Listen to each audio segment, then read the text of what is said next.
नमस्कार विद्यार्थी मित्रांनो, मी पुन्हा एकदा नयन राठोड तुमचं गॅलेक्सी आयस मध्ये सर्वांचं स्वागत करतो.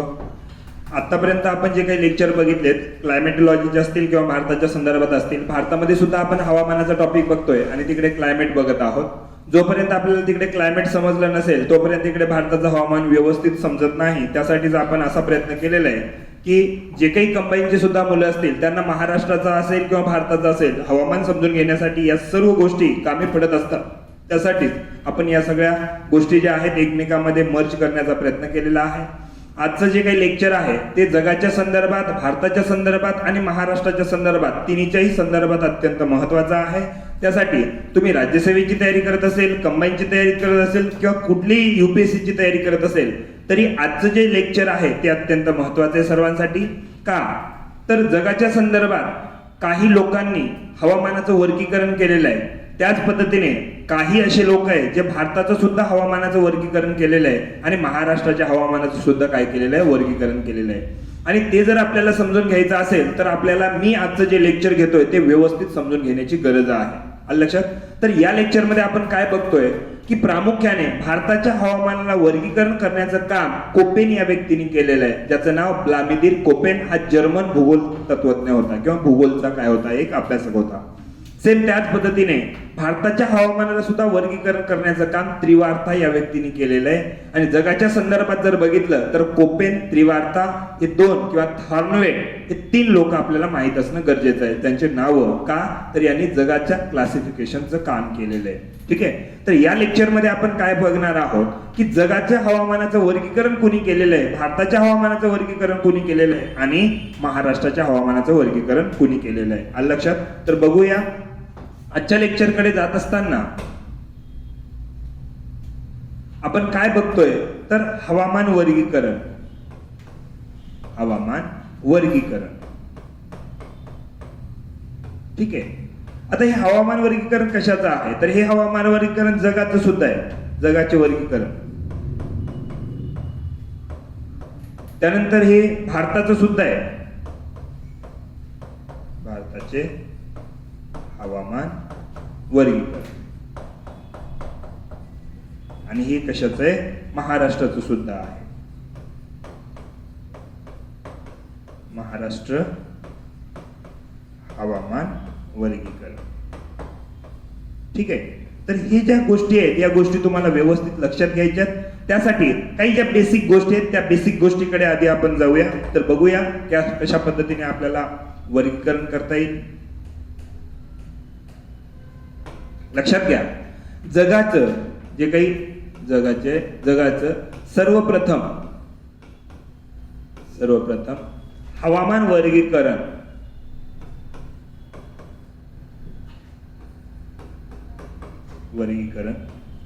कुणी केलेलं आहे तर प्रामुख्याने ग्रीक या लोकांनी केलेलं आहे. कोणत्या लोकांनी केलेलं आहे? ग्रीक लोकांनी. जगाचं सर्वप्रथम हवामान वर्गीकरण करण्याचं काम कुणी केलेलं आहे? ग्रीक लोकांनी केलेलं आहे. ग्रीक लोकांनंतर जगाचं हवामान वर्गीकरणाचं काम अरब या लोकांनी केलेलं आहे. कोणत्या व्यक्तीने? अरब जे काही भूगोलकार होते या अरब लोकांनी केलेलं आहे. आणि त्यानंतर आधुनिक जगाचं वर्गीकरण किंवा शास्त्रशुद्ध पद्धतीने जगाच्या हवामानाचं वर्गीकरण करण्याचं काम कुणी केलेलं आहे तर जर्मन भूगोलकारांनी केलेलं आहे. कुणी केलेलं आहे? जर्मन भूगोलकारांनी. म्हणजे कोण?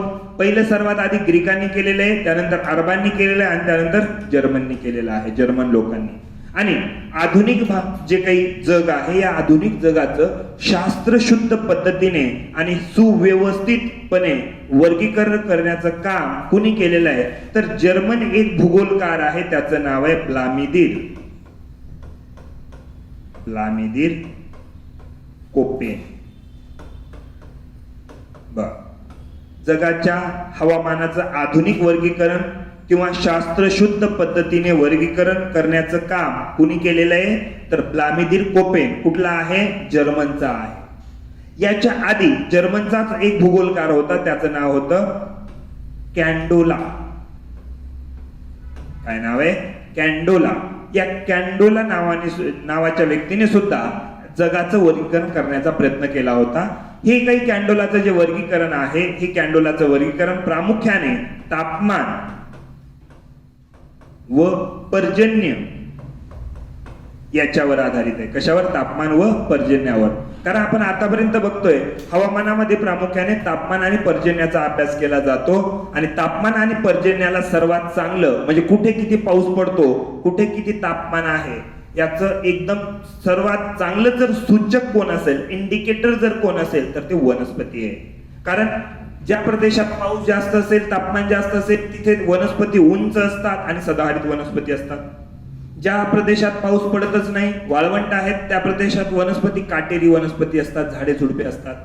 सूचीपर्णी वने कुठे असतात? थंड प्रदेश जिथं असतो त्या थंड प्रदेशात आणि थोडा थोडा पाऊस जिथं पडतो तिथं सूचीपर्णी आणि सदाहरित वने असतात.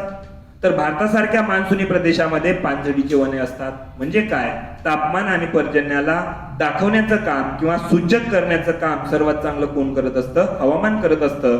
त्याच्यामुळे हे जे हवामानाला कोण करत असतं? वनस्पती करत असतात.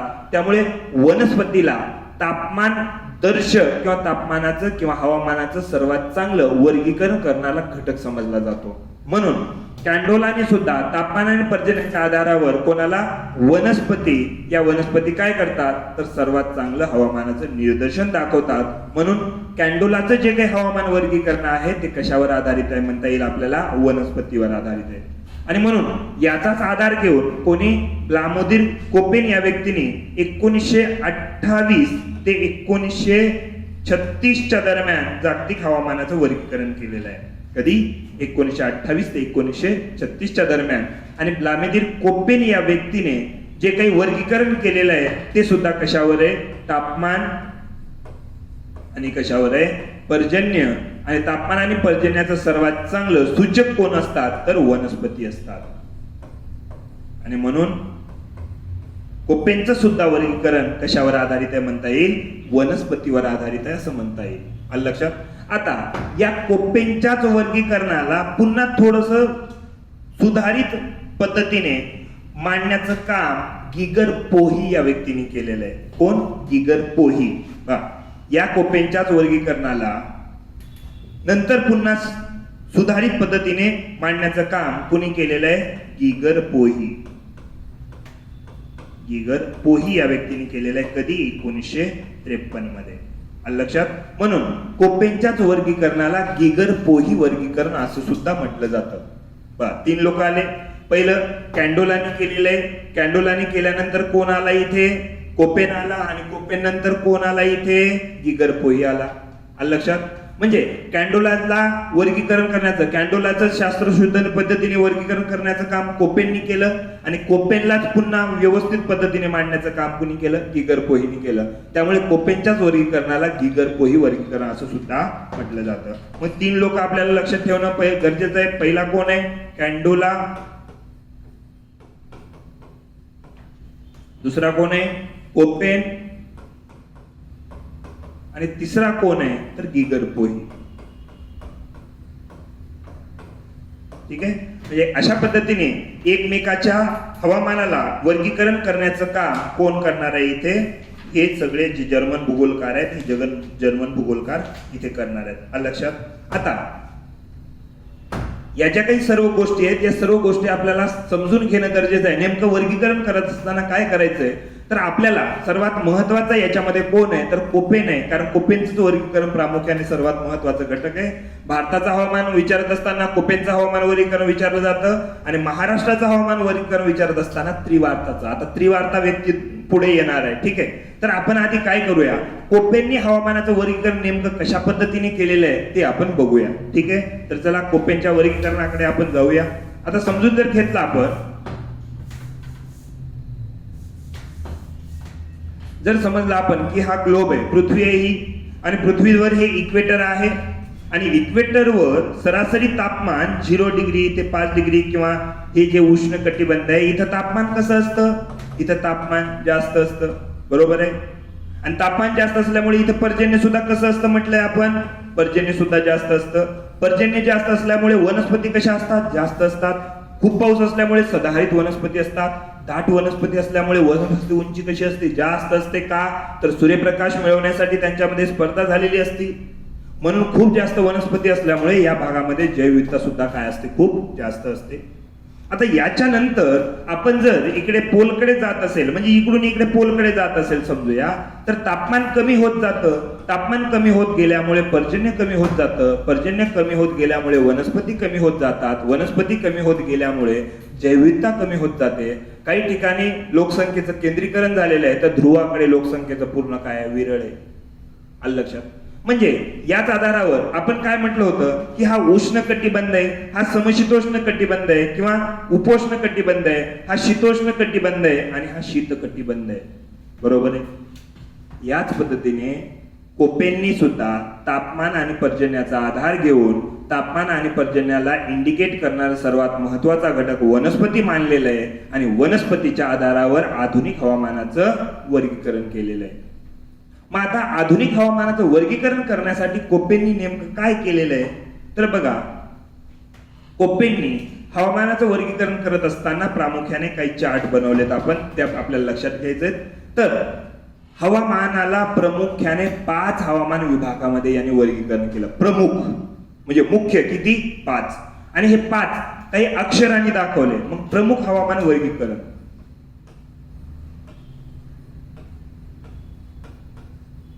मग प्रमुख हवामान विभाग आहेत हे. ठीक आहे, हे प्रमुख हवामान विभाग झाले. कोण कोण आहे याच्यामध्ये? त्यानंतर याच्यासाठी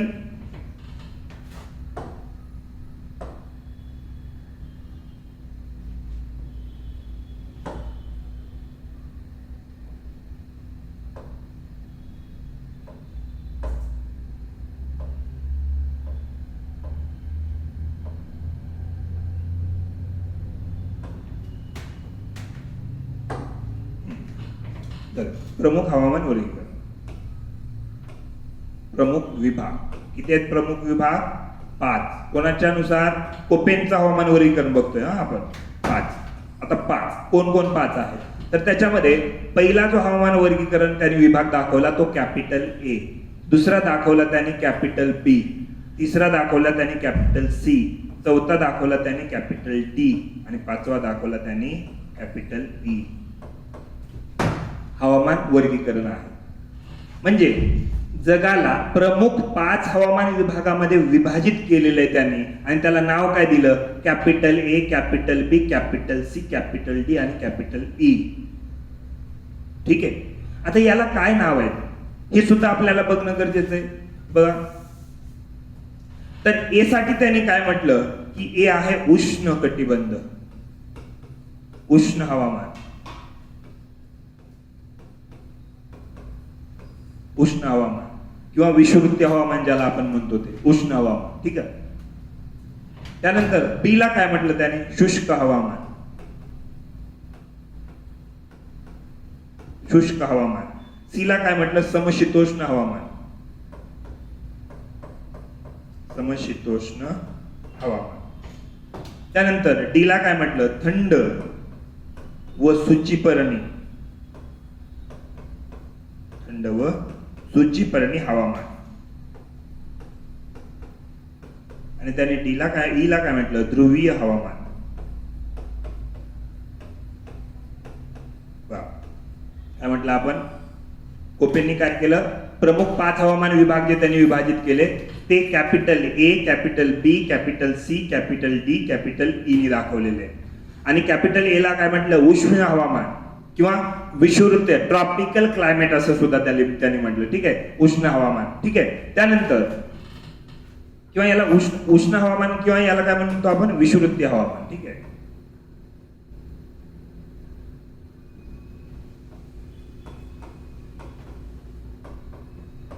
विषुववृत्तीय हवामान.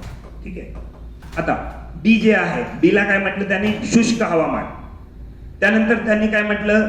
सी ला समशीतोष्ण कटिबंधीय हवामान, डी ला काय वापरला? थंड व सूचीपर्णी हवामान, आणि ई ला काय म्हटला? ध्रुवीय हवामान. म्हणजे जगाला एकूण किती हवामान विभागामध्ये प्रामुख्याने विभाजित केलं त्यांनी? 5. ए, बी, सी, डी, ई. लक्षात? आणि हे कसे आहेत? स्मॉल आहेत, कॅपिटल मध्ये आहेत, कॅपिटल मध्ये आहेत. लक्षात ठेवायचं, कॅपिटल म्हणजे कॅपिटलच. आता या प्रमुख 5 हवामान विभागाला उपविभागामध्ये विभाजित करण्यासाठी, म्हणजे काही प्रमुख हवामान विभाग असतात आणि त्याचे उपहवामान विभाग असतात, काही प्रमुख व्यक्ती असतात, काही उपप्रमुख व्यक्ती असतात. त्याच पद्धतीने 5 प्रमुख हवामान विभागासाठी त्यांनी काय केलं, उप हवामान विभाग दाखवण्यासाठी त्यांनी इंग्रजी आद्य अक्षराचाच वापर केला. त्याच्यामध्ये त्यांनी काय वापरलं तर त्याच्यामध्ये त्यांनी पहिला F, त्यानंतर M, त्यानंतर S आणि त्यानंतर W. हे सगळे कसे आहेत, हे कॅपिटल नाही, हे स्मॉल आहे. स्मॉल वाले कोण, F, M, S, W. Capital का स्मॉल, स्मॉल हे लक्षात ठेवायचंय. कॅपिटल कुठे येतो आणि स्मॉल कुठे येतो हे लक्षात असलं पाहिजे. द्वितीय आद्य अक्षर म्हणतो यांना आपण, काय म्हणतो, द्वितीय आद्य अक्षर. द्वितीय आद्य अक्षर. आणि हे आहेत प्रथम आद्य अक्षर. कोण, हे प्रथम आद्य अक्षर. ठीक आहे. हे प्रथम आद्य अक्षर किती आहेत, ABCDE आणि सगळे कसे आहेत, कॅपिटल. द्वितीय आद्य अक्षर कोण कोण आहेत, FMSW आणि हे सगळे कसे आहेत, स्मॉल आहेत. F चा अर्थ काय होतो तर आर्द्र हवामान. आर्द्र हवामान. आता आर्द्र हवामान म्हणजे काय की ज्याच्यामध्ये आर्द्रतेचं प्रमाण कसं आहे, जास्त आहे. आणि आर्द्रतेचं प्रमाण जर जास्त असेल तर पाऊस देण्याची क्षमता कशी असेल, जास्त असेल. कारण आर्द्रतेचं प्रमाण खूप जास्त आहे, बाष्प खूप जास्त आहे आणि वारे कसे जास्त, संतृप्त वारे आहेत जास्त, त्यामुळे पाऊस काय होईल, एकदम जास्त होईल. म्हणून ज्या प्रदेशामध्ये आर्द्रतेचं प्रमाण खूप जास्त आहे, जिथं पाऊस खूप जास्त होतो, त्याच्यासाठी काय वापरता येईल आपल्याला, F वापरता येईल. आलं लक्षात. म्हणजे आर्द्रता असली पाहिजे आणि तिथं पाऊस पडला पाहिजे. आता दुसरं जे आहे M म्हणजे काय होतं तर M म्हणजे मान्सूनी हवामान. मान्सूनी हवामान. मान्सून म्हणजे काय आपण बघितलेलं आहे भारताच्या संदर्भात. आणि मान्सूनी हवामान दाखवण्यासाठी त्यांनी कॅपिटल M आहे का स्मॉल M आहे, स्मॉल वाला M आहे. आलं लक्षात.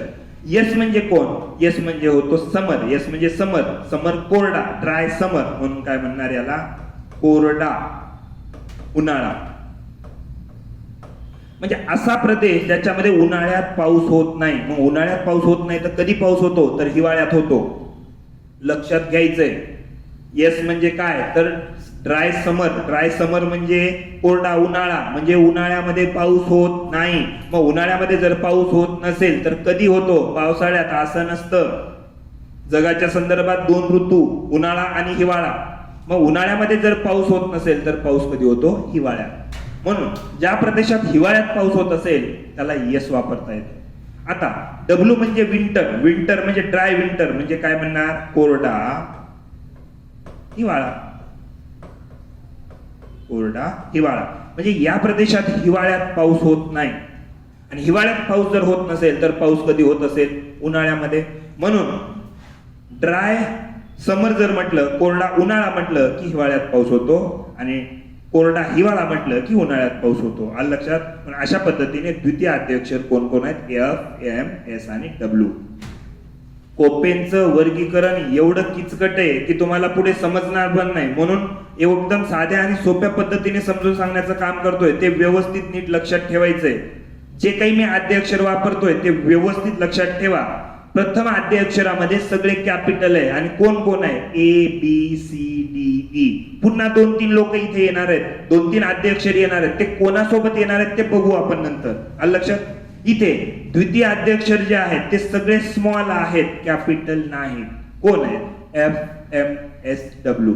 आणि आता जे काही मध्य अक्षांश आणि उच्च अक्षांशामध्ये तापमानामध्ये बदल होत असतो. आता मध्य अक्षांश आणि उच्च अक्षांश म्हणजे काय, इथं निम्न अक्षांश, मध्य अक्षांश आणि उच्च अक्षांश हे 3 शब्द लक्षात ठेवायचे. कधी, कोणते कोणते, मध्य अक्षांश, निम्न अक्षांश, मध्य अक्षांश आणि उच्च अक्षांश. निम्न अक्षांश म्हणजे 0 डिग्री सेल्सिअस, 0 डिग्रीच्या आसपास, म्हणजे इक्वेटरचा भाग. मध्य अक्षांश म्हणजे 25, 35 किंवा 40 डिग्रीच्या आसपासचा भाग. ठीक आहे. आणि उच्च अक्षांश म्हणजे ध्रुवीय प्रदेशातला भाग. बरं, 3 शब्द काय म्हटलं मी तुम्हाला. एक, पहिला निम्न अक्षांश. निम्न अक्षांश म्हणजे किती डिग्रीच्या आसपासचा, 0 डिग्री ते 20 डिग्रीच्या आसपासचा म्हणू शकता तुम्ही, किंवा 0 डिग्री ते 5 डिग्रीच्या दरम्यान जो काही भाग आहे तो. दुसरं काय म्हणतोय आपण, मध्य अक्षांश. मध्य अक्षांश. मध्य अक्षांश म्हणजे 90 डिग्री असेल तर 0 ते 90 डिग्रीच्या मध्ये मध्ये तर किती 35 ते 45 आपण धरू शकतो. ठीक आहे. आणि त्यानंतर तिसरा कोण उच्च अक्षांश. उच्च अक्षांश म्हणजे काय तर तो किती ध्रुवीय प्रदेशाकडे, म्हणजे किती 80, 70, 90 या प्रदेशातला. आलं लक्षात. म्हणजे अशा पद्धतीने 3 शब्द लक्षात ठेवायचे. मग आपण काय म्हणतोय की तिकडे कोपेने तृतीय आद्य अक्षर जे वापरणार आहे तो मध्य आणि उच्च अक्षांशासाठी वापरणार आहे, म्हणजे निम्न अक्षांशासाठी वापरणार नाही, म्हणजे याच्यासाठी ते येणारच नाही. आलं लक्षात. मग ते काय आहे बघा, काय म्हणतोय, प्रथम आद्य अक्षर, द्वितीय आद्य अक्षर आणि आता कोणही तृतीय आद्य अक्षर. तृतीय आद्य अक्षर. आता हे जे काही तृतीय आद्य अक्षर आहेत ते तृतीय आद्य अक्षर सगळेच्या सगळे स्मॉल आहेत, कॅपिटल नाही. सगळे कसे आहेत, स्मॉल वाले आहेत. कोण कोण आहेत तर हे आहे A B C D H K. कोण कोण आहेत, कॅपिटल का स्मॉल, सगळेच्या सगळे स्मॉल. कोण कोण आहे, A B C D H K. आलं लक्षात. हे कशासाठी वापरले जाणार आहेत तर हे वापरले जाणार आहेत मध्य व उच्च अक्षांशामध्ये होणारा तापमानातील बदल दाखवण्यासाठी. कशासाठी, मध्य व उच्च अक्षांशामध्ये होणारा तापमानामधील बदल दाखवण्यासाठी. म्हणजे इक्वेटरच्या भागासाठी हा वापरला जाणार नाही. मध्य अक्षांश म्हणजे 35 डिग्रीच्या पलीकडे किंवा 30 डिग्रीच्या पलीकडे जे काही तापमानामध्ये ऋतूनुसार बदल होत असतो ते ऋतूनुसार बदल दाखवण्यासाठी, काय दाखवण्यासाठी, तापमानातील ऋतूनुसार बदल दाखवण्यासाठी काय वापरणार, तृतीय आद्य अक्षर. म्हणजे याचा संबंध कोणाशी आहे, समशीतोष्ण कटिबंध आणि ध्रुवीय प्रदेशाशी आहे. उष्ण कटिबंधीय प्रदेशासाठी हे शब्द वापरले जाणार नाहीत. आलं लक्षात. क्लिअर असलं पाहिजे की तृतीय आद्य अक्षरामध्ये जे काही A B C D H आणि के दिलेले आहे किंवा ए बी सी डी दिलेले आहे याचा संबंध तर फक्त एकाच अक्षराशी आहे, तो काय आहे आपण बघूया. मात्र ए बी सी आणि डी जे आहे हे केवळ आणि केवळ समशीतोष्ण कटिबंधीय प्रदेश आणि ध्रुवीय प्रदेशासाठी वापरले जातील. आलं लक्षात.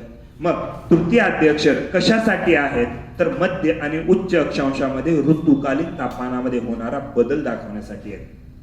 आलं लक्षात. मग कोण कोण आहे तर ए बी सी डी हे 4 लक्षात ठेवा. आता ए म्हणजे काय, इथं सरासरी ए म्हणजे काय तर याला म्हणतो आपण उबदार हवामान. उबदार हवामान हे असतं कमी उबदार हवामान, हे असतं शीत हवामान, हे असतं अतिशीत हवामान. अतिशीत हवामान. उबदार हवामान म्हणजे काय, ज्यात तापमान सरासरी 22 डिग्री सेल्सिअस पेक्षा जास्त असेल. काय म्हणतोय,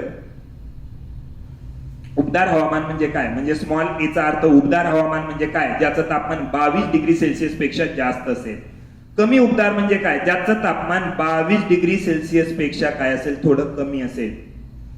शीत हवामान म्हणजे काय, ज्याचं तापमान 0 डिग्री ते 10 डिग्रीच्या दरम्यान असेल. आणि अतिशीत हवामान म्हणजे ज्याचं तापमान -38 डिग्री सेल्सिअस पर्यंत खाली जाईल असा भाग. काय म्हटलं, स्मॉल ए हा ए जो आहे या ए चा अर्थ काय आहे, उबदार हवामान. आणि उबदार म्हणजे किती तर ए चं तापमान 22 डिग्री सेल्सिअस पेक्षा जास्त असावं. आलं लक्षात. दुसरं बी म्हणजे काय, बी म्हणजे कमी उबदार हवामान म्हणजे 22 डिग्री सेल्सिअस पेक्षा कमी तापमान. त्यानंतर सी म्हणजे काय, समशीतोष्ण किंवा काय म्हणतो त्याला आपण शीत हवामान.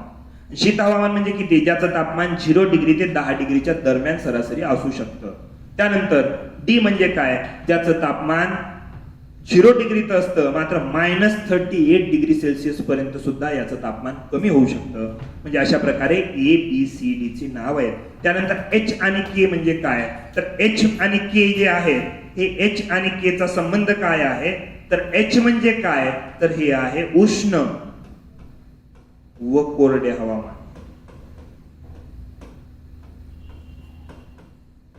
आणि के म्हणजे काय तर शीत व कोरडे हवामान. एच म्हणजे उष्ण व कोरडे हवामान आणि के म्हणजे शीत व कोरडे हवामान. कोरडे म्हणजे काय, तर ज्या हवेमध्ये आर्द्रता नसते त्याला आपण कोरडे म्हणतो, त्याला आपण ड्राय म्हणतो. लक्षात घ्या, एवढे अक्षर आपल्याला पहिले समजून घ्यायचे. काय विचारलं जातं आयोग, सरळ सरळ आयोग काय म्हणतं, AMW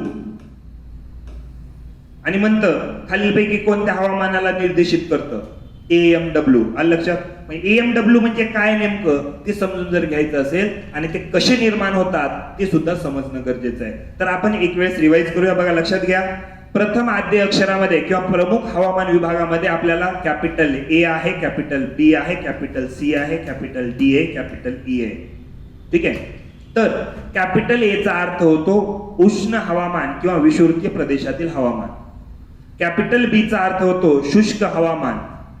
म्हणजे शुष्क म्हणजे काय, तर ज्याच्यामध्ये आर्द्रता नसते, म्हणजे जिथं पाऊस कमी होतो, जिथं आर्द्रता कमी आहे असा प्रदेश कशाने दाखवलेला आहे, बीनी. त्यानंतर सी म्हणजे समशीतोष्ण हवामान, समशीतोष्ण कटिबंधीय हवामान आहे. डी म्हणजे थंड व सूचीपर्णी हवामान विभाग. डी म्हणजे कोण, थंड व सूचीपर्णी हवामान विभाग. ई म्हणजे कोण, ध्रुवीय हवामान विभाग. आलं लक्षात. त्यानंतर द्वितीय आद्य अक्षरामध्ये कॅपिटल नसून कसे आहेत, स्मॉल अक्षर आहेत. आणि कोण कोण आहेत, तर FMSW हे कॅपिटल नाही तर स्मॉल आहेत. मग एफ म्हणजे काय, एफ म्हणजे आर्द्र हवामान. आर्द्र हवामान म्हणजे काय, ज्या प्रदेशामध्ये आर्द्रतेचं प्रमाण जास्त असतं, पाऊस जास्त होण्याची काय शक्यता आहे. त्यानंतर एम म्हणजे मान्सूनी हवामान. मान्सून म्हणजे मान्सून आपल्याकडे येतो, म्हणजे आपल्याकडे काय असतो, पावसाळा असतो, मग मान्सूनी हवामान. एस म्हणजे काय, एस म्हणजे ड्राय समर, म्हणजेच कोरडा उन्हाळा. म्हणजे उन्हाळ्यामध्ये पाऊस होत नाही तर हिवाळ्यामध्ये पाऊस होतो. आणि डब्ल्यू म्हणजे काय, कोरडा हिवाळा, म्हणजे हिवाळ्यामध्ये पाऊस होत नाही तर उन्हाळ्यामध्ये पाऊस होतो. आणि तृतीय आद्य अक्षर जे आहेत हे तृतीय आद्य अक्षर कशासाठी वापरलेत, मध्य आणि उच्च अक्षांशामध्ये जे काही ऋतुकालीन तापमानामध्ये बदल होणार आहे त्याच्यासाठी आपण वापरलेलं आहे. आणि कोण कोण आहे, हे स्मॉल ए आहे, स्मॉल बी आहे, स्मॉल सी आहे, स्मॉल डी आहे. त्यानंतर कोण आहे, एच आणि के आहे. आलं लक्षात. मग ए म्हणजे कोण, तर एचा अर्थ आहे उबदार हवामान. उबदार म्हणजे ज्याचं थोडंसं तापमान जास्त आहे, किती, 22 डिग्री सेल्सिअस पेक्षा तापमान जास्त आहे. बी म्हणजे काय, कमी उबदार हवामान. कमी उबदार म्हणजे 22 डिग्री सेल्सिअस पेक्षा थोडं तापमान कमी आहे. त्यानंतर सी कोण आहे, शीत हवामान. म्हणजे तापमान 0 डिग्री ते 10 डिग्री किंवा 12-15 डिग्रीच्या आसमान तापमान आहे, असा म्हणजे शीत हवामान. आणि डी म्हणजे कोण, तर अतिशीत हवामान, म्हणजे ज्याचं तापमान -38 डिग्री सेल्सिअस पर्यंत कमी होऊ शकतं असा प्रदेश. आणि त्यानंतर एच आणि के. एच म्हणजे उष्ण व कोरडे हवामान. उष्ण म्हणजे किती, ज्याचं तापमान 18 डिग्री सेल्सिअस पेक्षा जास्त आहे. एच म्हणजे उष्ण व कोरडे हवामान. उष्णता आहे, उष्ण म्हणजे किती, इथं 18 डिग्री सेल्सिअस पेक्षा तापमान कसं आहे, जास्त आहे. मात्र तरी कसं आहे, कोरडं आहे. कोरडं म्हणजे त्याच्यामध्ये आर्द्रता आहे का, नाही, आर्द्रताच नाहीये.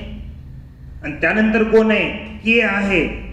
के म्हणजे कोण, शीत व कोरडे हवामान. शीत म्हणजे किती, ज्याचं तापमान 18 डिग्री सेल्सिअस पेक्षा कमी आहे.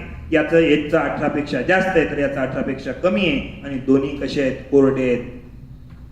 म्हणजे उष्ण व कोरडे, शीत व कोरडे, दोन्ही कोरडेच आहे. दोन्ही मध्ये पाऊस होत नाही जास्त आणि तापमान थोडं कुठं कमी येतं, थोडं कुठं जास्त आहे. 18 पेक्षा जास्त, 18 पेक्षा कमी. म्हणजे अशा प्रकारे सगळे आपले काय आहेत, हे अक्षर आहेत. मग आता काय काय अक्षर वापरले आपण बघूया बरं.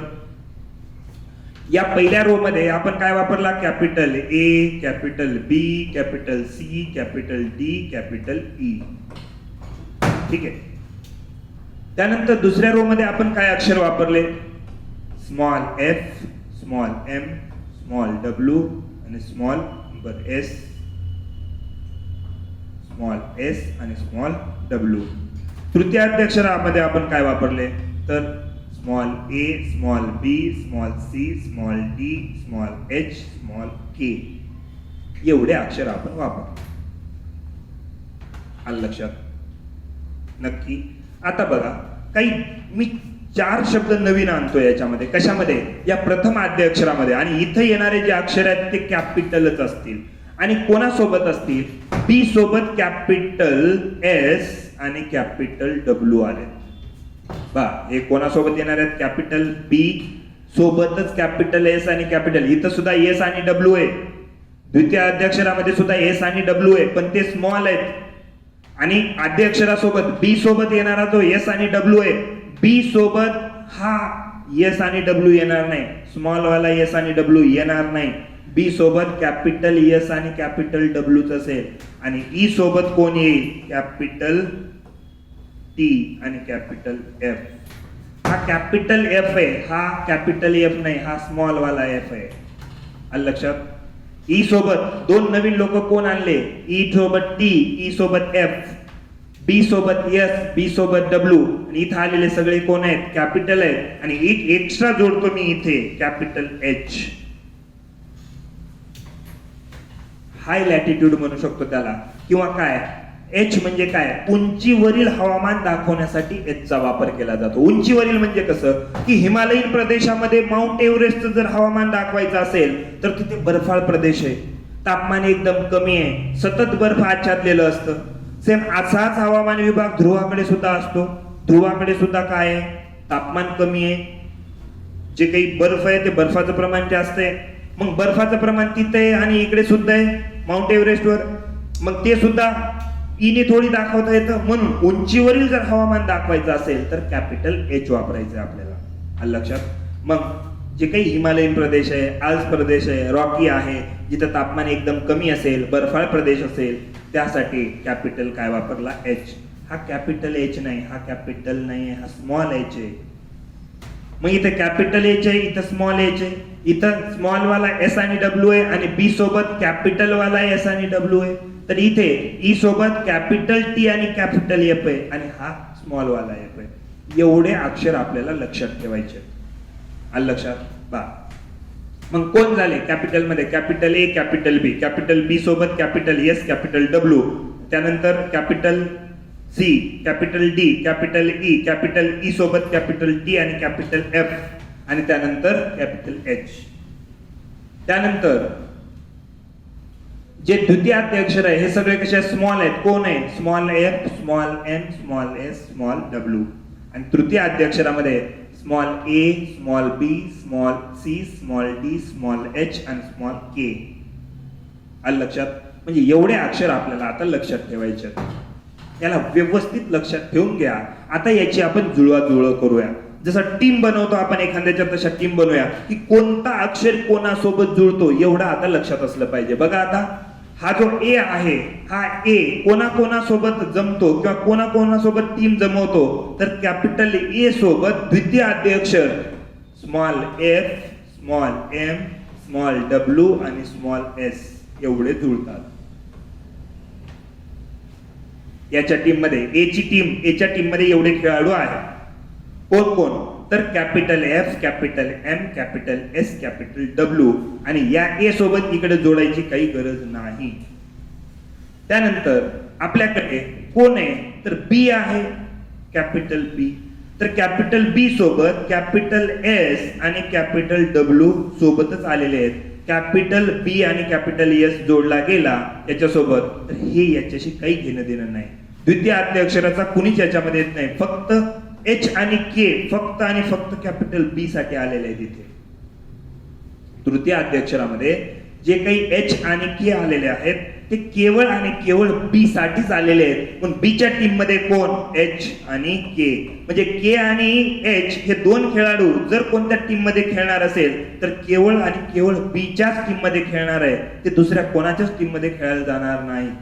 ना एच्या टीम मध्ये खेळतील, ना सीच्या, ना डीच्या, ना ईच्या, ना एचच्या. फक्त त्याच्यावरच. आलं लक्षात?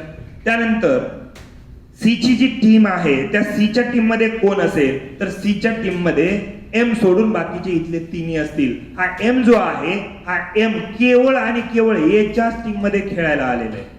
जर एच्या टीम मध्ये तो नसेल तर तो दुसऱ्या कोणाच्याच टीम मध्ये खेळणार नाही, कोणासोबतच तो जुळणार नाही. आलं लक्षात? म्हणून ए वर फक्त कोणाचा अधिकार आहे? एचा अधिकार आहे. आलं लक्षात? म्हणून हा एम जो आहे हा एम ना बी सोबत जुळणार, ना सी सोबत जुळणार, ना डी सोबत जुळणार, ना ई सोबत, ना एच सोबत. म्हणून सीच्या टीम मध्ये जर बी इथून कट केला तर राहिले कोण सीच्या टीम मध्ये? सी सोबत एफ आहे, सी सोबत एस आहे, सी सोबत एफ आहे. म्हणून सी सोबत कोण आला? सी सोबत एफ आला, सी सोबत एस आला, सी सोबत डब्ल्यू आला. हे कॅपिटल आहे का स्मॉल वाले? स्मॉल आहे. आणि सी सोबत, हे सी म्हणजे समशीतोष्ण कटिबंध म्हणजे मध्य अक्षांश, 45 डिग्रीच्या आसपास, 30 डिग्रीच्या आसपास. म्हणून हे कशासाठी आले? हे मध्य आणि उच्च अक्षांशासाठी आलेले आहेत. मग सी सोबत यापैकी कोण जुळतो? सी सोबत ए, बी आणि सी जुळतो. म्हणून ए, बी आणि सी, मग ही झाली सी ची टीम. खेळाडू आहेत ते सगळे. त्यानंतर आपण डी ची टीम बनवूया. डी च्या टीम मध्ये कोण येते बघूया. इथे बघूया डी. आता बघा डी च्या टीम मध्ये सुद्धा एम येणार नाही, कारण एम केवळ आणि केवळ कोणासाठी आहे? ए साठी आहे. मग उरला कोण इथला? F, S, W. मग डी च्या टीम मध्ये सुद्धा कोण आहे? एफ आहे, एस आहे, डब्ल्यू आहे. कॅपिटल एस आणि कॅपिटल डब्ल्यू नाही, स्मॉल एस आणि स्मॉल डब्ल्यू. आणि त्यानंतर डी सोबत कोण आहे? डी सोबत ए, बी, सी आणि डी आहे. हे चारही येतात डी सोबत. म्हणून कोण? ए, बी, सी आणि डी. आलं लक्षात? अशा झाल्या आपल्या टीम. आता याच्यासोबत ई सोबत काही घेणं नाही. ई सोबत फक्त ई ची टीम जर बनवायची तर बस ई टी आणि ई एफ, बस एवढंच. आणि एच फक्त एकटाच असेल, एच ची टीम. आलं लक्षात? तेव्हा लक्षात घ्या, ए सोबत एफ जुळतो, ए सोबत एम जुळतो, ए सोबत एस येतो, ए सोबत डब्ल्यू येतो. म्हणून ए मध्ये, ए च्या टीम मध्ये कोण आहे? कॅपिटल ए सोबत small F, small M, small S, small W. B च्या टीम मध्ये हे जे आहे ते तीनही कॅपिटल आहेत. बी सोबत एस, बी सोबत डब्ल्यू. आता एस जो आहे हा, एस चा अर्थ काय आणि डब्ल्यू चा अर्थ काय मी सांगतो. त्याआधी कोणत्या कोणत्या टीम बनतात हे आपण बघून घेऊया. बी सोबत एस, बी सोबत डब्ल्यू. म्हणून बी जे आहे या बी सोबत कॅपिटल डब्ल्यू आणि कॅपिटल एस आहेत, स्मॉल एस आणि स्मॉल डब्ल्यू नाही. तर कॅपिटल बी सोबत कॅपिटल एस आणि कॅपिटल डब्ल्यू आहेत. आणि इकडचे जे आले आहेत एच आणि के, हे फक्त आणि फक्त कॅपिटल बी साठीच आहेत. म्हणून बी च्या टीम मध्ये एच आणि के आले. सी ची जी टीम आहे ती सी च्या टीम मध्ये कोण कोण येणार आहेत बघा. सी च्या टीम मध्ये एम हा जो आहे हा एम केवळ ए साठी आहे. म्हणून एम हा ना सी सोबत जुळतो, ना डी सोबत जुळतो, ना ई सोबत, ना एस सोबत. म्हणून हा जर इथून एक आता कॅन्सल झाला, कारण हा फक्त कोणासाठी आहे? ए साठी आहे. मग सी सोबत एफ, सी सोबत एस, सी सोबत डब्ल्यू जुळेल. आणि सी सोबतच इकडचे कोण? ए, बी, सी जुळेल. डी जुळणार नाही, कारण हा डी फक्त कॅपिटल डी साठी आहे. हा डी फक्त कॅपिटल डी साठी आहे. मग कोण? ए, बी आणि सी. म्हणजे सी साठी ए, बी, सी. आणि डी जर आला तर डी सोबत हे तर जुळतील. एफ जुळेल, एस जुळेल, एम जुळेल, डब्ल्यू जुळेल. एम जुळणार नाही, कारण तो फक्त कोणासाठी आहे? ए साठी आहे. मग आता इथे कोण राहिला? तर इथे ए, बी, सी आणि डी हे चारही डी सोबत जुळतील. आणि एच आणि के हे फक्त बी साठी आहेत. म्हणून आपण त्या पद्धतीने ते केलं. त्या फक्त हे एवढेच लोक याच्यामध्ये, इकडे काही घेणं देणं नाही. मग ई आणि ई सोबत टी आणि कोण? एफ आणि फक्त कोण? एच. या पद्धतीने काय आहेत ते आपण टीम तयार केल्या. आलं लक्षात? मग आता बघा, लक्षात घ्या, आपल्याकडे आता कोण आहे? आपल्याकडे पहिली टीम आहे कॅपिटल ए ची. कॅपिटल ए मध्ये कोण कोण आहे? तर कॅपिटल ए मध्ये एफ आहे, एम आहे, एस आहे आणि डब्ल्यू आहे.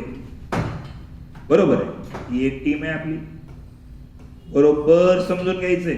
दुसरी जी टीम आहे आपल्याकडे कॅपिटल बी ची आहे. आणि कॅपिटल बी सोबत कोण होता? कॅपिटल एस आणि कॅपिटल डब्ल्यू. आणि त्यानंतर फक्त कोण आहे याच्याकडे? एच आणि के आहे. बस, दुसरी टीम झाली आपली. तिसरी सी ची टीम होती आपल्याकडे कॅपिटल सी सोबत कॅपिटल बाकीचे कोणी नाही, फक्त याच्यामध्ये small F, small S, small W. M येणार नाही. आणि नंतर कोण आहे? स्मॉल ए, स्मॉल बी आणि स्मॉल सी. एवढे कोण आहेत? सी सोबत आहेत. त्यानंतर चौथा जो आहे आपली डी ची जी टीम आहे ते कॅपिटल डी सोबत कोण कोण येणार आहे? सेम एफ, एस, डब्ल्यू आणि नंतर कोण आहे? ए, बी, सी आणि डी. डी ची टीम झाली आपली. त्यानंतर पाचवी कोण आहे? ई ची. तर कॅपिटल ई सोबत कॅपिटल एफ आहे आणि कॅपिटल टी आहे. बस याची टीम झाली. आणि शेवटी सहावी कोण आहे? फक्त एच एकटाच आहे आपल्याकडे. आलं लक्षात? म्हणजे अशा प्रकारे सगळ्या काय तयार केल्या आपण? टीम तयार केल्या. समजून घेऊया आपण.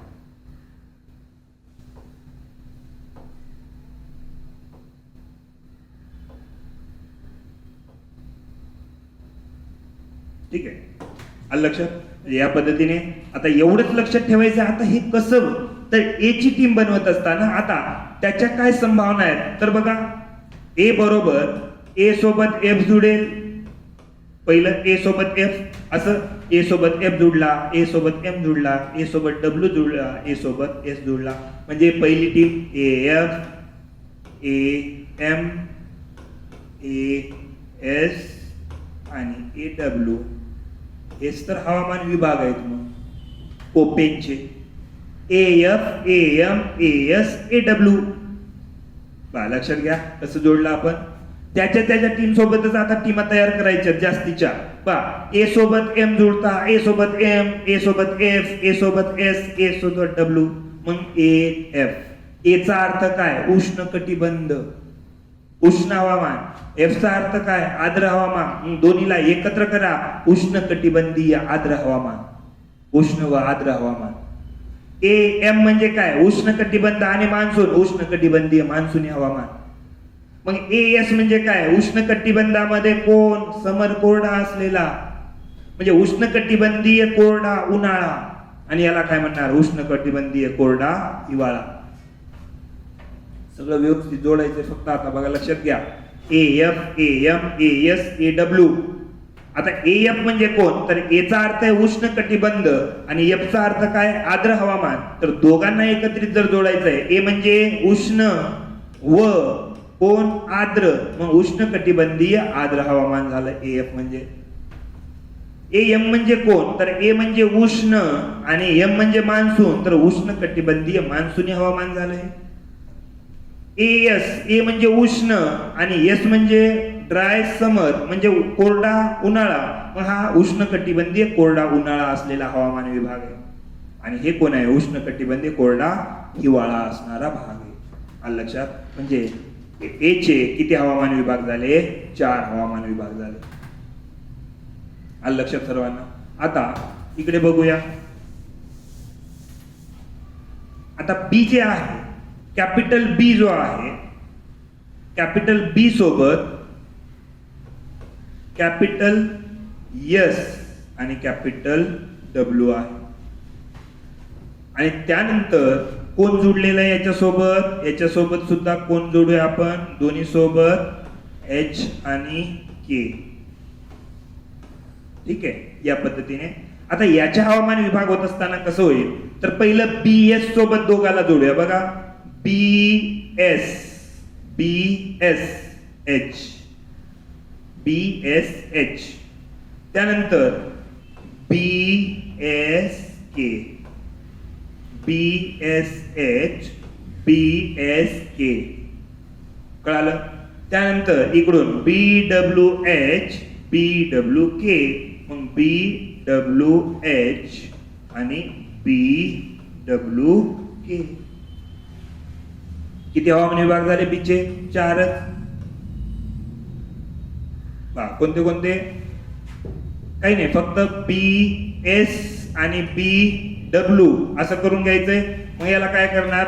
बी एस सोबत एच जोडणार आणि बी एस सोबत के जोडणार. इकडे बी डब्ल्यू सोबत एच जोडणार आणि बी डब्ल्यू सोबत के जोडणार. लक्षात? म्हणजे अशा पद्धतीने बी चे हवामान विभाग झाले. आता इथे कॅपिटल एस आणि कॅपिटल डब्ल्यू चा अर्थ काय होतो? तर एस चा अर्थ होतो शुष्क किंवा निमशुष्क म्हणून त्याला. शुष्क, निमशुष्क. ठीक आहे. निमशुष्क हवामान. आणि डब्ल्यू चा अर्थ काय होतो? तर शुष्क हवामान. किंवा साध्या भाषेत आपण यस म्हणजे काय आहे? तर यस म्हणजे स्टेपी आहे. आणि डब्ल्यू म्हणजे काय आहे तर डब्ल्यू म्हणजे वाळवंट आहे. वाळवंटामध्ये तापमान काय असतं, कमी असतं. तापमान काय असतं, जास्त असतं. मग पाऊस काय असतो, पाऊस कमी असतो. पाऊस किती कमी असतो तर 25 CM पेक्षा पावसाचं प्रमाण जिथे कमी असतं, किती म्हटलं, 25 CM पेक्षा पावसाचं प्रमाण जिथं कमी असतं त्याला आपण वाळवंट म्हणतो. आणि हे वाळवंट कॅपिटल डब्ल्यू ने दाखवतोय आपण. कोणासोबत, बी सोबत. आणि एस कोण आहे, एस स्टेपी आहे. स्टेपी म्हणजे काय, ज्या प्रदेशात पावसाचं प्रमाण 35 ते 75 CM च्या दरम्यान आहे किंवा 80 च्या आसपास आहे. म्हणजे बघा लक्षात घ्या, कॅपिटल एस आणि कॅपिटल डब्ल्यू मध्ये काय फरक आहे तर कॅपिटल एस हा स्टेपी जे आहे, या स्टेपी मध्ये पावसाचं प्रमाण थोडं जास्त असतं. म्हणजे किती, 35 ते 80 CM पर्यंत पावसाचं प्रमाण असू शकतं. त्या प्रदेशाला आपण स्टेपी म्हणतो किंवा गवताळ प्रदेश म्हणतो किंवा निमशुष्क म्हणतो. एकदम शुष्क नाही, निमशुष्क. आणि डब्ल्यू जर आला, कॅपिटल डब्ल्यू, तर हा सरळ कोण आहे, वाळवंट आहे. आणि वाळवंटामधलाच काय म्हणतो आपण, शुष्क म्हणतो, ज्याच्यामध्ये आर्द्रता बिलकुल नाही, पाऊस होणार नाही. पाऊस झाला तरी किती होईल, 25 CM पेक्षा पाऊस काय होईल, कमीच होईल. म्हणून कॅपिटल एस म्हणजे स्टेपी म्हणजेच गवताळ प्रदेश, ज्या प्रदेशात पाऊस 35 ते 75 किंवा 80 CM पर्यंत होतो. तर डब्ल्यू, कॅपिटल डब्ल्यू म्हणजे काय, सरळ सरळ वाळवंट आहे. त्या वाळवंटाला आपण काय म्हटलेलं आहे, शुष्क म्हटलेलं आहे. आणि या प्रदेशामध्ये पाऊस किती होतो तर तो 25 CM पेक्षा कमी होतो. आलं लक्षात. मग आता जर आपल्याला बनवायचं असेल बी चे प्रदेश, तर समजून घेऊया हे कॅपिटल बी सोबत, कॅपिटल बी सोबत कॅपिटल एस लावला. आता बीचा अर्थ काय म्हटलं, तर शुष्क हवामान आहे. शुष्क म्हणजे काय, जिथं पावसाचं प्रमाण कमी आहे. आणि या दोन्ही प्रदेशात, तर याचे बीचेच आपण 2 विभाग केलेत. सरळ सरळ बीचेच किती विभाग केले, 2 मध्ये पहिला कोण, तर पहिला आहे बी एस आणि दुसरा कोण आहे, बी डब्ल्यू. बरोबर आहे. आता बी शुष्क आहे ना, या बी एस लाच काय म्हणणार आपण, स्टेपी किंवा काय म्हणणार, निमशुष्क. निमशुष्क हवामान, जिथं पाऊस किती होत असेल, 35 ते 75 किंवा 80 CM पर्यंत होत असेल. आणि यालाच काय म्हणतो आपण, गवताळ प्रदेश. गवताळ प्रदेश आलं लक्षात. आणि गवताळ प्रदेश 2 प्रकारचे, उष्णकटिबंधीय गवताळ प्रदेश आणि शीतकटिबंधीय गवताळ प्रदेश असतात. गवताळ प्रदेशाचे किंवा स्टेपीचे सुद्धा 2 प्रकार पडतात. कोणते कोणते स्टेपीचे 2 प्रकार पडतात, उष्ण स्टेपी आणि शीत स्टेपी. उष्ण आला की एच लागतो आणि शीत आला की के लागतो. आलं लक्षात. उष्ण आला की, कारण एच म्हणजे उष्ण व कोरडे हवामान, 18 डिग्री सेल्सिअस पेक्षा तापमान जास्त. के आला की शीत व कोरडे हवामान, 18 डिग्री सेल्सिअस पेक्षा तापमान कमी. मग या स्टेपीचे किती प्रकार पडले, 2. मग बी एस एच म्हणजे एच म्हणजे उष्ण आहे म्हणून उष्ण स्टेपी आहे हे. आणि त्यानंतर बी एस के, तर हा कसा असेल, शीत स्टेपी असेल. म्हणून बी एस एच म्हणजे उष्ण स्टेपी आणि ही शीत स्टेपी. आता बी डब्ल्यू म्हणजे कोण, बी डब्ल्यू लाच काय म्हणतो आपण, शुष्क हवामान किंवा यालाच काय म्हणतो आपण, वाळवंटी हवामान. वाळवंटी हवामान. आणि वाळवंटामध्ये पाऊस किती होतो तर 22-25 CM पेक्षा पाऊस कसा होतो, कमी होतो. आणि मग वाळवंट जर हा असेल बी डब्ल्यू, तर वाळवंटाचे सुद्धा 2 प्रकार पडतात. एक उष्ण वाळवंट आणि दुसरा शीत वाळवंट. वाळवंटाचे किती प्रकार, 2. एक उष्ण वाळवंट आणि दुसरा शीत वाळवंट. मग उष्ण वाळवंट म्हणजे एच लागेल आणि शीत वाळवंट म्हणलं तर के लागेल.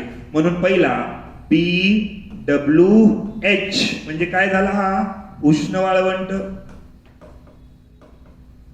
आणि त्यानंतर दुसरा कोण होईल, बी डब्ल्यू एच.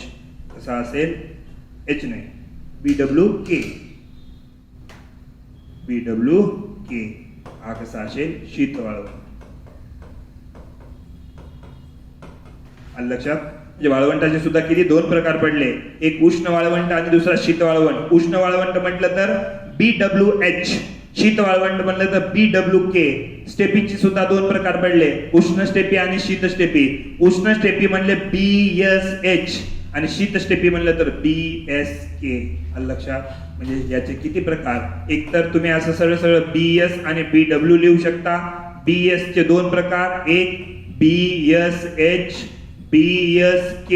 वाळवंटाचे दोन प्रकार, BWH आणि BWK. आलं लक्षात? म्हणजे अशा प्रकारे तिकडे A चे 4 प्रकार झाले होते आपल्याकडे. हे जे A आहे हे A चे किती प्रकार झाले होते? 4. आता B चे सुद्धा किती प्रकार झाले? हे B चे 4 किंवा 6 म्हणू शकता तुम्ही त्याला. ठीक आहे, सरळ सरळ 2 B 4 ते 6. ठीक आहे, आता कोणाची बारी आहे? C. बरोबर, C सोबत कोण कोण आहे? C सोबत पहिलं F, M नाही आहे. C सोबत कोण आहे? F, S, W. त्यानंतर कोण आहे? A, B, C. ठीक आहे, मग आता याचे हवामान विभाग किती होतात C चे बघूया. बघा, एक वेळेस असं करूया. C, F हा पहिला झाला. C, S इकडे लिहूया. कॅपिटल C सोबत स्मॉल f, कॅपिटल C सोबत स्मॉल s, कॅपिटल C सोबत स्मॉल w. 3 बा CF, CS, CW प्रमुख 3 हवामान. आता याचे आणखी उपविभाग याच्या सोबत जोडायचे. बघा, C सोबत A जोडे म्हणजे CF सोबत A, CF सोबत B, CF सोबत C. म्हणजे कसं? बघा लक्षात घ्या. CF A, मग CF B. आता हा F कसं आहे? कॅपिटल नाही हा, स्मॉल वाला. त्यानंतर कोण राहिला? CF C.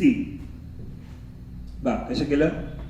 C जे आहे C ला द्वितीय अध्यक्षर पहिलं जोडलं आणि मग तृतीय अध्यक्षर जोडतोय. C सोबत द्वितीय अध्यक्षर कोण कोण आहे? CF, CS, CW. त्यानंतर तृतीय अध्यक्षराचे कसं केलं बघा. CF ला A जोडला, CF ला B जोडला, CF ला C जोडला. म्हणून CF A, CF B, CF C. कसं जोडला? CF A, CF B, CF C. तसंच CS A, CS B, CS C. मग इथे सुद्धा कसं होईल? CS सोबत कोण कोण लागेल? CS A, CS B, CS C. लक्षात आलं सगळ्यांना? त्यानंतर तिसरा आता कसा होईल बघा. CWA, CWB आणि CWC. लक्षात घ्या, एवढे सगळे हवामान विभाग गोपेंनी सांगितलेले आणि सरळ नुसतं वाचून लक्षात ठेवतो म्हटलं तर बिलकुल लक्षात राहणार नाही. आता C चे किती हवामान विभाग झाले? 3 3 9 9 हे 3 किती? 12. म्हणजे याचे 12 हवामान विभाग झाले. A चे किती झाले होते? 4. B चे किती झाले होते? 6. आणि हे 12. बा कसे बनवले? सरळ सरळ काय होतं आपल्याकडे? आपल्याकडे C ची टीम होती कॅपिटल C सोबत F, S. C ची जी टीम आहे C बरोबर आपल्याला कोण होता? इकडे F होता, इकडे S होता, इकडे W होता, त्यानंतर A, B, C. एवढे लोक होते आपल्याकडे. ही आपली C ची टीम होती. मग कोण कोण कसं कसं बघा तयार झालं. CF, CS, CW, CS, CS, CF, CS, CW. त्यानंतर CFA, CFB, CFC. त्यानंतर CSA, CSB, CSC. त्यानंतर CWA, CWB, CWC. आता याचा अर्थ काय होतो मराठीमध्ये? बा C म्हणजे काय? समशीतोष्ण कटिबंध. आणि F चा अर्थ आर्द्र. समशीतोष्ण कटिबंधीय आर्द्र हवामान. समशीतोष्ण कटिबंधीय कोरडा उन्हाळा असलेला हवामान आणि समशीतोष्ण कटिबंधीय कोरडा हिवाळा असलेला हवामान. बा C चा अर्थ काय आहे? समशीतोष्ण, समशीतोष्ण कटिबंधीय हवामान आहे. F चा अर्थ काय आहे? आर्द्र हवामान आहे. S चा अर्थ काय आहे? कोरडा उन्हाळा असलेला हवामान आहे. आणि W चा अर्थ काय आहे? कोरडा हिवाळा असलेला हवामान आहे. बरोबर आहे. मग CF म्हणजे काय? तर समशीतोष्ण कटिबंधीय आर्द्र हवामान, समशीतोष्ण कटिबंधीय कोरडा उन्हाळा हवामान आणि समशीतोष्ण कटिबंधीय कोरडा हिवाळा हवामान. बरोबर आहे. आता एचा अर्थ काय होतो म्हटलं होतं आपण, स्मॉल एचा उबदार हवामान, बीचा अर्थ होतो कमी उबदार हवामान आणि सीचा अर्थ होतो शीत हवामान. बरोबर आहे. मग याला मराठीमध्ये कसं म्हणता येईल बघा, लक्षात घ्या.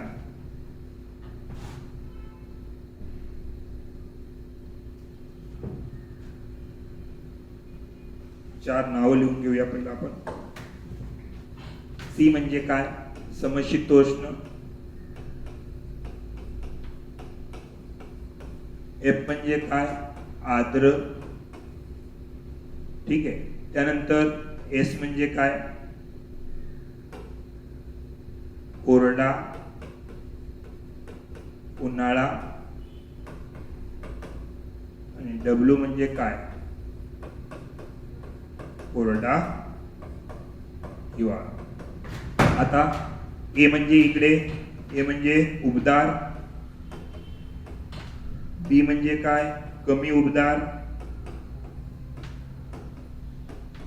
आणि सी म्हणजे काय, शीत. ठीक आहे. आता बघा कसं बघूया आपण. आता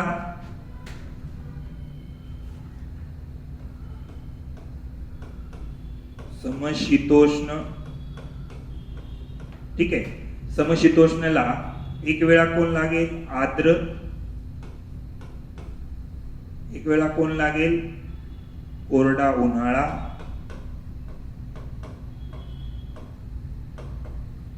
आणि एक वेळा कोण लागेल, कोरडा हिवाळा. बरोबर आहे. आणि त्यानंतर तिन्ही कोण लागेल, पहिलं ए उबदार, दोन कमी उबदार, आणि त्यानंतर तिसरा शीत. आता लक्षात घ्या कसं लक्षात ठेवायचंय बा. समशीतोष्ण, आर्द्र व उबदार हवामान विभाग. कसं समशीतोष्ण. मग याच्यासाठी समशीतोष्णसाठी कॅपिटल सी आहे, आर्द्रसाठी एफ आहे, आणि याच्यासाठी ए आहे, याच्यासाठी बी आहे, याच्यासाठी सी आहे, याच्यासाठी कोण आहे, याच्यासाठी एस आहे, आणि याच्यासाठी कोण आहे, डब्ल्यू आहे. मग आता बघा, समशीतोष्ण, आर्द्र व उबदार हवामान विभाग जर म्हणायचं असेल, काय समशीतोष्ण, आर्द्र व उबदार हवामान म्हणायचं असेल तर समशीतोष्णचा सी, आर्द्रचा एफ आणि उबदारचा ए, सी एफ ए. मग सी एफ ए चा अर्थ काय होतो, समशीतोष्ण कटिबंधीय आर्द्र व उबदार हवामान. मग आपल्याला जर असं बघायचं असेल, समशीतोष्ण कटिबंधीय आर्द्र व कमी उबदार हवामान विभाग. समशीतोष्ण, आर्द्र व कमी उबदार हवामान म्हणजे समशीतोष्णचा सी, आर्द्रचा एफ आणि कमी उबदारचा कोण, बी. मग सी एफ बी झाला तो. त्यानंतर समशीतोष्ण, आर्द्र व शीत हवामान जर म्हणायचं असेल, काय समशीतोष्ण, आर्द्र व शीत हवामान जर म्हणायचं असेल तर समशीतोष्णचा सी, आर्द्रचा एफ आणि शीतचा सी. मग सी एफ सी झाला तो. आलं लक्षात. या पद्धतीने लक्षात ठेवायचंय. आता मग सी एफ झाला. आता आपण एस बद्दल बघूया. समशीतोष्ण, कोरडा उन्हाळा व उबदार हवामान विभाग जर म्हणायचं असेल, काय समशीतोष्ण, कोरडा उन्हाळा व उबदार हवामान तर समशीतोष्णचा सी, कोरडा उन्हाळाचा एस आणि उबदारचा ए म्हणजे सी एस ए झाला तो. त्यानंतर समशीतोष्ण, कोरडा उन्हाळा म्हणजे एस आणि कमी उबदार म्हणजे कोण, बी म्हणजे काय झाला हा सी एस बी. त्यानंतर समशीतोष्ण, कोरडा उन्हाळा व शीत हवामान विभाग जर म्हणायचा असेल तर समशीतोष्णचा सी, कोरडा उन्हाळाचा एस आणि शीतचा सी म्हणजे सी एस सी झाला तो. आता समशीतोष्ण, कोरडा हिवाळा व उबदार हवामान जर म्हणायचं असेल, समशीतोष्ण, कोरडा हिवाळा आणि उबदार जर म्हणायचं असेल तर समशीतोष्णचा सी, कोरडा हिवाळाचा डब्ल्यू आणि उबदारचा ए म्हणजे काय झाला सी डब्ल्यू ए. त्यानंतर काय म्हणायचंय, समशीतोष्ण, कोरडा हिवाळा व कमी उबदार जर म्हणायचं असेल तर सी, समशीतोष्णचा सी, कोरडा हिवाळ्याचा डब्ल्यू आणि कमी उबदारचा बी, सी डब्ल्यू बी झाला. त्यानंतर समशीतोष्ण कटिबंधचा सी, कोरडा हिवाळ्याचा डब्ल्यू आणि शीतचा सी मग सी डब्ल्यू सी झाला. आलं लक्षात. म्हणजे या पद्धतीने सी चे हवामान विभाग होतात एवढे. तर सी चे हवामान विभाग किती झाले तर CF CS CW CFA CFB CFC CSA CSB CSC त्यानंतर CWA CWB आणि CWC. आलं लक्षात? या पद्धतीने सेम डीचं सुद्धा आता असंच करायचं आपल्याला. लक्षात घ्या. आता यानंतर डी चे जर आपल्याला बघायचं असेल तर डी सोबत डी जो आहे या डी सोबत एफ आहे, डी सोबत एस आहे आणि डी सोबत डब्ल्यू आहे आणि त्यासोबतच कोण आहे ए बी सी आणि डी हे चारही लोक आहेत. मग आता याचे हवामान विभाग करत असताना काय करावं लागेल बघा. डी सोबत पहिलं एफ ला जोडून घेतला, डी सोबत एस ला जोडून घेतला आणि डी सोबत डब्ल्यू ला जोडून घेतला. बरोबर आहे.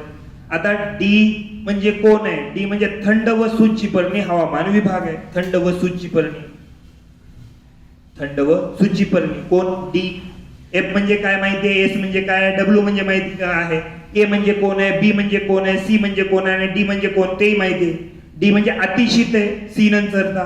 मग आता याच्यामध्ये बघा कोण असेल, D F A, D F B आणि डी एफ सी आणि डी एफ डी. चार आले. आता A B C D, D सोबत एफ सोबत इथे D S A, D S B, D S C आणि डी एस डी. त्यानंतर इकडे कोण येईल, डी एस ए, एस नाही, D W, D W A, D W B, D W C आणि डी डब्ल्यू डी. किती हवामान विभाग झाले? 1 2 3 4 5 म्हणजे किती टोटल 15. लक्षात. हे सगळे हवामान विभाग महत्वाचे आहेत. आता शक्यतो हे नेमकं काय असतं विचारलं जाते, काही पण विचारलं जाईल, त्यासाठी आपल्याला लक्षात असणं गरजेचं आहे. ओळखायचं असेल तर काय सरळ असं देईल, असं ते दिलेलं असेल CSA आणि म्हणेल पहिचान कोण, म्हणजे खाली त्याचा अर्थ आपल्याला बघावा लागेल. दिलेला असेल AWS. आता AWS कुठे होणार आहे का? ए सोबत डब्ल्यू लागतो का? आपण बघितलंय ए सोबत कोण लागतो, ए सोबत एफ लागतो, ए सोबत एम लागतो, ए सोबत कोण लागतो, डब्ल्यू लागतो, ए सोबत एस लागतो. पण कसा ए एफ असा नाही, डब्ल्यू एस लागतो का असं एकमेकाला? म्हणजे ए सोबत एफ लागतो, ए सोबत एस लागतो, ए सोबत डब्ल्यू लागतो, ए सोबत एम लागतो. मात्र AWS कुठून आला असं लागतो का कुठे? म्हणजे इथला एस पण लावला डब्ल्यू, असला काही हवामान विभाग होतच नाही. त्यामुळे कोणता हवामान विभाग होतो हे सुद्धा इथं कळायला लागतं. आता तुम्हाला जर कोणी विचारलं CSA म्हणजे काय, सी म्हणजे कोण, समशीतोष्ण, एस म्हणजे कोण, ड्राय समर आणि हे उबदार, मग जोडायचं समशीतोष्ण कटिबंधीय कोरडा उन्हाळा व उबदार हवामान विभाग. मग आता इथं जोडून बघूया आपण नेमकं कसं होतं बघा. आता डी म्हणजे कोण, तर डी आहे थंड व सूचीपर्णी हवामान विभाग. ठीक आहे. मग पहिलं काय केलं, डी सोबत एफ लावला, डी सोबत एस लावला, डी सोबत डब्ल्यू लावला आणि फक्त एफच्या पुढे, डी एफच्या पुढे ABCD जोडलो म्हणून DFA, DFB, DFC, DFD. त्यानंतर DS च्या पुढे सुद्धा तसंच केलं, DS, DSA, DSB, DSC आणि DSD. त्यानंतर काय केलं, DW ला जोडला, DWA, DWB, DWC, DWD. आता मराठीमध्ये त्याला काय नाव आहे? डीचा अर्थ काय म्हटलं, थंड व सूचीपर्णी. सूचीपर्णी म्हणजे असे वनस्पती ज्याला सुईसाठी टोकदार, सुयासारखं असं टोकदार हे असतं पुढे पानाला, मग ते सूचीपर्णी.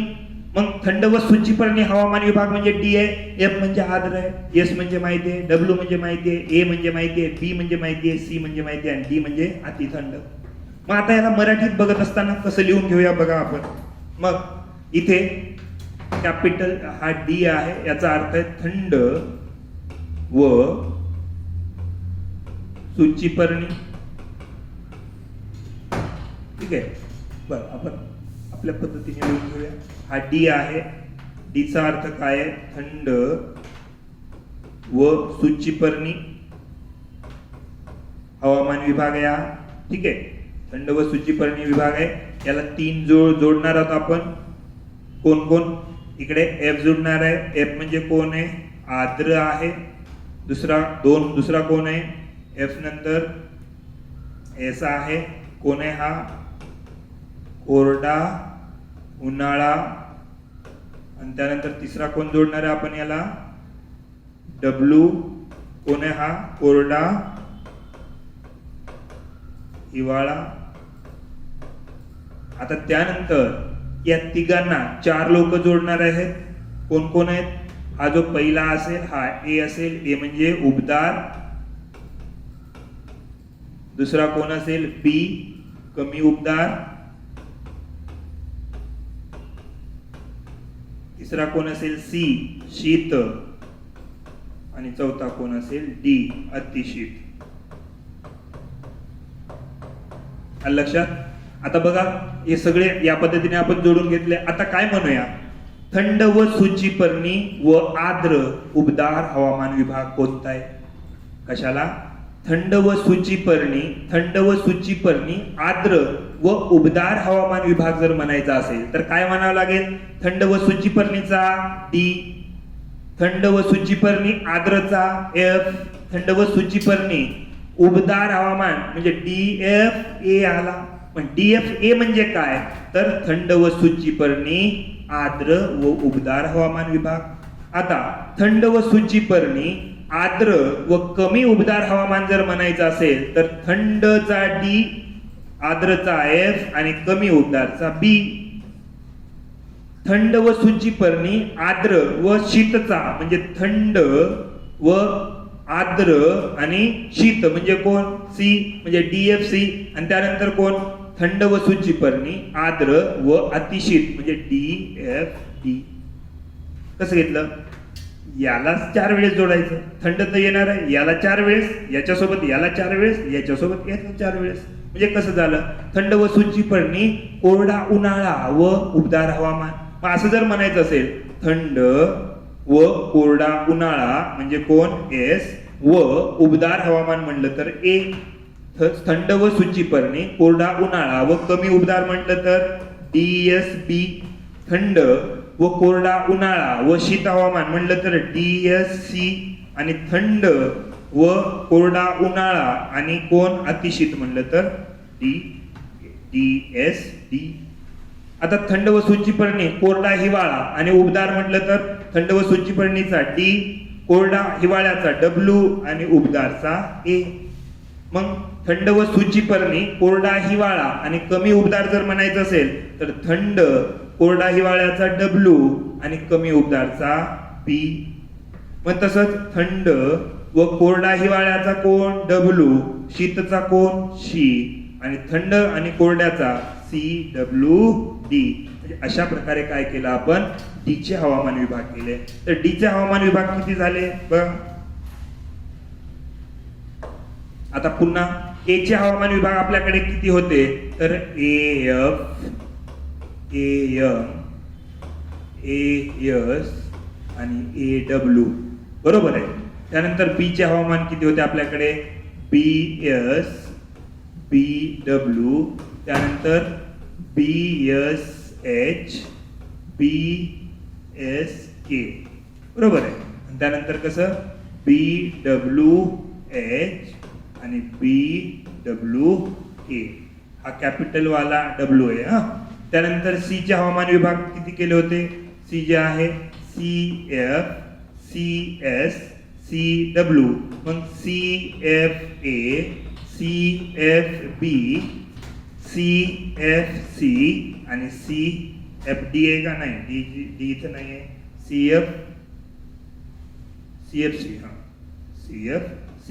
त्यानंतर CS च्या पुढे CSA, CSB, CSC. त्यानंतर CWA, CWB आणि CWC. आता कोणाचे हवामान विभाग? डी चे हवामान विभाग. डी सोबत F, डी सोबत एस आणि डी सोबत डब्ल्यू.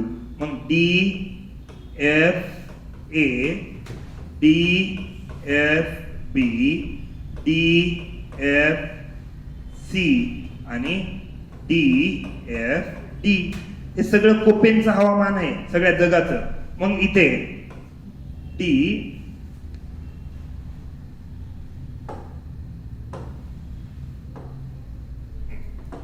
डी एस म्हणजे D S A, D S B आणि डी एस सी आणि डी एस डी. त्यानंतर इकडे D W A, D W B, D W C आणि डी डब्ल्यू डी. म्हणजे अशा प्रकारे सी आणि डी चे हवामान विभाग झाले. सी आणि डी चे. आता त्यानंतर A B C D E. E सोबत कोण आहे? ई आणि टी आणि ई आणि एफ. बस एवढेचे दोन हवामान विभाग याचे आहे. आणि शेवटी कोण आहे? एच. मग एकूण कोपेननी जगाचं हवामान वर्गीकरण किती विभागात केलेलं आहे? तर बघा हे किती? 1 2 3 4. हे किती? 1 2 3 4 5 6. म्हणजे हे 6 प्लस हे किती? 1 2 3. बरोबर आहे 3. आणि हे 3 किती? 9. 9 चे 3 12. म्हणजे सी चे 12 आणि डी चे किती? 1 2 3 1 2 3 4 12 15. म्हणजे हे डी चे किती? 15. हे किती? 2 आणि हे किती? 1. किती झाले? 12 6 10 10 10 20 22 23 24 25 25 35 आणि किती? 40. म्हणजे एकूण हवामान विभागाला किती विभागात जगाच्या? 40 हवामान विभागामध्ये कोणी वर्गीकृत केलेलं आहे? कोपेनची. आलं लक्षात? म्हणजे या पद्धतीने काय बघायचं आपल्याला? कोपेन. आता कोपेन नेमका समजला का एवढं तुम्हाला लक्षात ठेवायचंय. आलं लक्षात? म्हणजे या पद्धतीने आतापर्यंत आपण काय बघितलं? कोपेननी नेमकं प्रथमाद्यक्षर, द्वितीयाद्यक्षर आणि तृतीयाद्यक्षर बनवले. त्यानुसार हवामान विभाग कसे बनवले, काय बनवले आपण या लेक्चरमध्ये बघितलं. पुढच्या लेक्चरमध्ये नेमका याचा जगाच्या संदर्भात कसा हवामान विभाग झालेला आहे, भारताच्या संदर्भात कसा हवामान विभाग झालेला आहे आणि महाराष्ट्राच्या संदर्भात कसा हवामान विभाग झालेला आहे ते बघूया. ठीक आहे, धन्यवाद.